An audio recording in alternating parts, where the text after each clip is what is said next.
आप सभी का आपके अपने चैनल पे मैं हार्दिक स्वागत करता हूं।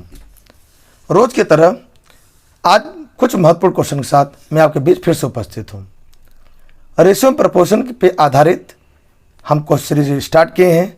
इसका पहला वीडियो पिछली बार कल की डेट में कराया गया। आज एक नया वीडियो में लेके आया हूं जिसमें कुछ महत्वपूर्ण इंपॉर्टेंट क्वेश्चन अन्य डिफरेंट कॉन्सेप्ट पे बेस्ड क्वेश्चन आज की डेट में हम करेंगे, जो कहीं ना कहीं आपकी तैयारी को बेहतर बनाएगा। आप जुड़िए और लोगों को जोड़िए। अगर वीडियो पहली बार आए हैं आप चैनल पे तो सब्सक्राइब करें, लाइक करें और बेल घंटी दबाना बिल्कुल ना भूलें। आइए बढ़ते हैं आज के क्वेश्चन पे। आज हमारा पहला क्वेश्चन है, यदि a अनुपात b का मान 1/3 अनुपात 2/5 है, b अनुपात c का मान 2/3 अनुपात 3/7 है, तो a b c का अनुपात क्या होगा। सबसे पहले ये फ्रैक्शन वाले जो मान भिन्न में दिया है, आइए इसको बदल लेते हैं। किसमें? इंटीजर में। कैसे बदलेंगे? इसको बदलने के लिए नीचे वाले का लसा ले लीजिए। 3 और 5 का लसा कितना हो? 15। तो 15 से दोनों में गुणा करा दीजिए। 3 5 15 हो गया। अब 5 तिहाई 15 हो गया। तो यहाँ कितना? 1 5 5 हो गया और यहाँ कितना? 3 दूना 6 हो गया।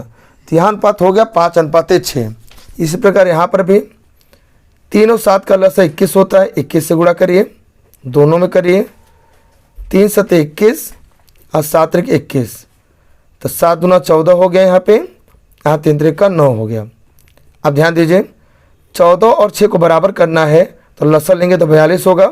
42 करने के लिए क्या करना पड़ेगा? 3 से गुणा करना पड़ेगा।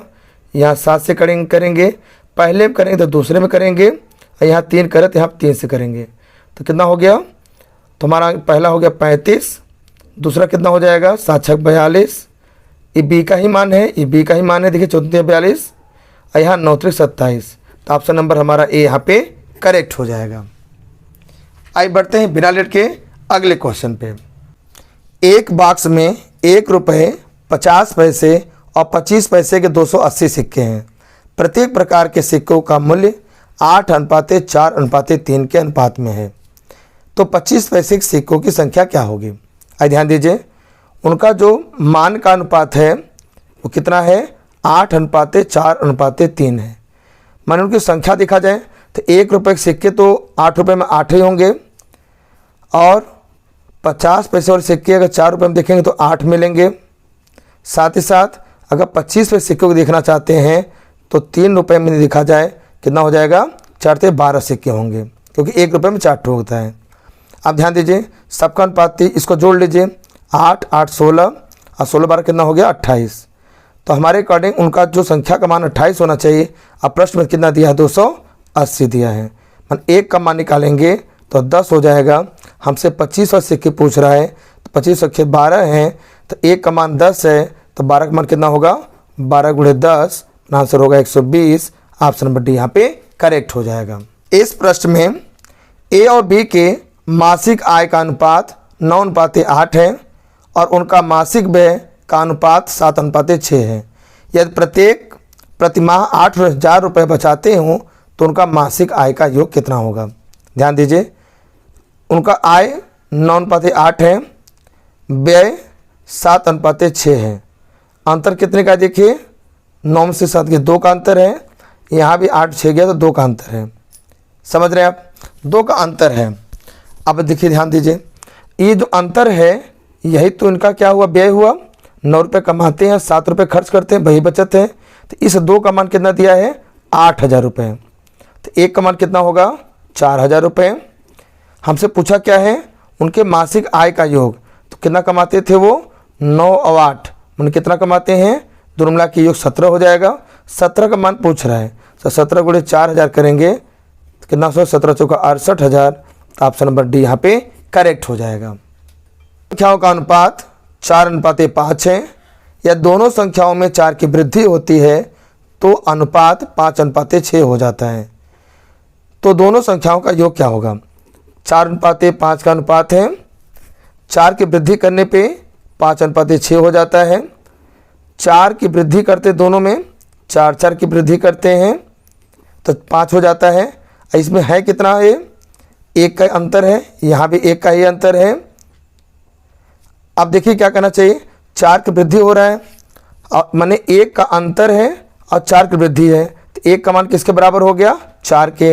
हमसे क्या पूछा है, संख्या का योग पूछा है, तो संख्या हमारे 4 और 5 है, योग कितना होगा 9। 9 का मान पूछ रहा है, तो 1 का मान 4 है तो 9 का मान कितना होगा 9 चौक 36, तो ऑप्शन नंबर बी यहाँ पे करेक्ट हो जाएगा। इस प्रश्न में दो संख्याओं का अनुपात 9:17 है। जब प्रत्येक संख्या में 45 जोड़ा जाता है तो अनुपात 3:4 हो जाता है। संख्याओं के बीच का अंतर ज्ञात करना है। 9:17 है, 45 जोड़ने के बाद 3:4 हो जाता है। अब ध्यान दीजिए, यहाँ अंतर कितने का है, 6 का है, यहाँ अंतर ज़्यादा का है, तो करते कैसे बैलेंस करना पड़ेगा। यहाँ का अंतर कितना 1 और यहाँ का अंतर कितना है, देखिए कितने का अंतर है 8 का। तो इसका मतलब पहले में 1 से गुणा कराइए, यहाँ वाला वहाँ ले जाइए और वहाँ वाला यहाँ ले आइए। तो इसमें 3 से करिए, 8 से करिए और इसमें भी 8 से कर दीजिए। यहाँ बताइए 1 से गुणा करने से कितना हो जाएगा, 9:17 ही होगा, लेकिन यहाँ कितना हो जाएगा 8 3 24 और 4 8 32। अब अंतर देखिए, चेक करिए यहाँ कितना हो जा रहा है, यहाँ कितने का अंतर है 15 का अंतर हो रहा है, यहाँ कितने का अंतर हो रहा है 15 का अंतर हो रहा है। लेकिन प्रश्न में कह रहा है कि कितना जोड़ा जा रहा है, 45 जोड़ा जाता है। तो अगर 15 का मान 45 है तो 1 का मान कितना हो जाएगा 3 हो जाएगा। हमसे पूछा क्या है, संख्याओं के बीच का अंतर, तो 17 और 9 का अंतर कितना होगा, 8 होगा। हमसे 8 का मान पूछ रहा है, 8 मान कितना हो जाएगा 8 × 3, आंसर होगा 24। तो इसका मतलब ऑप्शन नंबर सी करेक्ट हो जाएगा। एक खिलौना कार का मूल्य ₹1000 है। इसके मूल्य को सेल में घटाकर 800 कर दिया जाता है, तो कार के मूल्य में कितने प्रतिशत की कमी की गई। दाम कितना था उसका 1000 रुपये, नया दाम कितना हो गया 800 रुपये, कितनी कमी की गई 200 रुपये का, कितने रुपए पे 1000 रुपये पे, गुणे क्या करना पड़ेगा 100 करना पड़ेगा। 2 शून्य यहाँ कट गया, 1 शून्य यहाँ कट गया, कितना आंसर आया 20। इसका मतलब कमी कितनी हुई 20% की। ऑप्शन बी करेक्ट हो गया। 4800 रुपये के 25% के 15% का 10% कितना होगा। 4800 गुणे 25%, तो प्रतिशत मतलब नीचे 100 लिखेंगे, 15% तो नीचे 15/100 लिखेंगे, 10% 10/100 लिखेंगे। ये 2 जीरो यहाँ कट गया, 1 जीरो यहाँ भी कट गया। 25 के टेबल में 100 4 बार में आता है, 4 से काटे 4 एकम 4, 4 दूना 8 हो गया, 5 तिहाई 15, 5 दूना 10, 2 छाके 12 और आंसर कितना 6 त्रिक 18। ऑप्शन में सी करेक्ट होगा। यदि 2000 रुपये को ए बी और सी के मध्य इस अनुपात में बांटा जाता है तो सी का हिस्सा क्या है। सबसे पहले हम चाहेंगे कि इसको इंटीजर बदल लें। कैसे बदलेंगे, 10 6 और 15 का लसा लेंगे, कितना हो जाएगा 30 हो जाएगा। तो सब में 30 से गुणा करा दीजिए, सब में 30 से गुणा कर दीजिए, काटिए 10 × 30, 6 × 5 30 और 15 दूना 30। अनुपात कितना हो 3:5:2। अनुपात योग जोड़िए 3 और 5 8 2 10, 10 हो रहा है। अब देखिए, अब ध्यान हमसे पूछा पूरा मिला के 2000 रुपये हैं, पूछा किसका हिस्सा सी का हिस्सा, तो सी का हिस्सा का अनुपात क्या है 2, कुल मिला के 10 में से आप कुल पैसा कितना है 2000 रुपये। काटी 1 0 0 यहाँ कट गया, तो 200 दूना 400। ऑप्शन नंबर बी यहाँ पे करेक्ट होगा। इसी प्रकार के महत्वपूर्ण वीडियो पाने के लिए आप चैनल सब्सक्राइब करें, लाइक करें और लोगों को शेयर भी करें, है ना। मुझे लगता है कि आप एंजॉय कर रहे हैं और अपना इसी प्रकार से प्रेम बनाए रखें, अब बार बार वीडियो देखते रहें। फिर मुलाकात होगी फिर एक नई वीडियो में, तब तक के लिए अपना तैयारी मजबूत करते रहिए। Thanks for joining and watching.